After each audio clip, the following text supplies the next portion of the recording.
حضرت ابن شماسہ مہری رحمۃ اللہ علیہ سے روایت ہے کہ ہم حضرت عمر بن عاص رضی اللہ تعالیٰ عنہ کے پاس ان کے آخری وقت میں موجود تھے۔ وہ زار و قطار رو رہے تھے اور دیوار کی طرف اپنا رخ کیے ہوئے تھے۔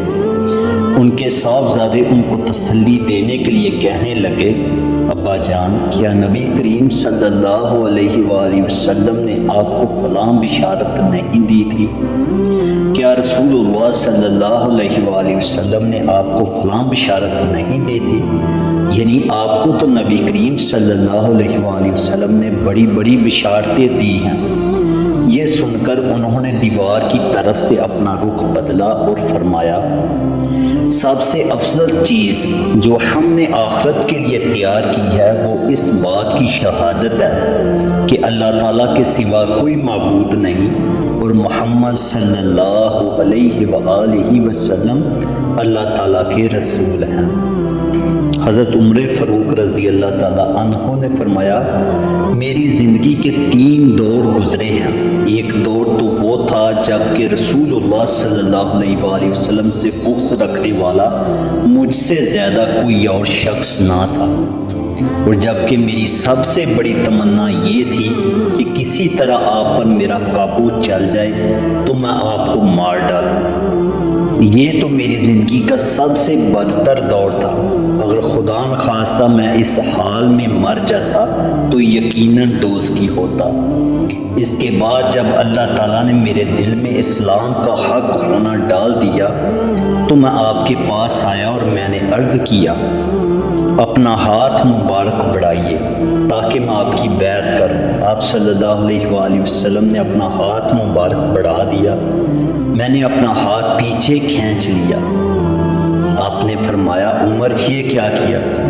میں نے عرض کیا، میں کچھ شرط لگانا چاہتا ہوں۔ فرمایا، کیا شرط لگانا چاہتے ہیں؟ میں نے کہا، یہ کہ میرے سب گناہ معاف ہو جائیں۔ آپ صلی اللہ علیہ وآلہ وسلم نے ارشاد فرمایا، عمر کیا تمہیں خبر نہیں کہ اسلام تو کفر کی زندگی کے گناہوں کا تمام قصہ ہی پاک کر دیتا ہے، اور ہجرت بھی پچھلے تمام گناہ معاف کر دیتی ہے، اور حج بھی پچھلے سب گناہ معاف کر دیتا ہے۔ یہ دور وہ تھا جب کہ آپ سے زیادہ پیارا، آپ سے زیادہ بزرگ، برتر میری زندگی میں کوئی اور نہ تھا۔ آپ کی عظمت کی وجہ سے میری یہ تاب نہ تھی کہ کبھی آپ کو نظر بر دیکھ سکتا۔ اگر مجھ سے آپ کی صورت مبارک پوچھی جائے تو میں کچھ نہیں بتا سکتا، کیونکہ میں نے کبھی پوری طرح آپ کو دیکھا ہی نہیں۔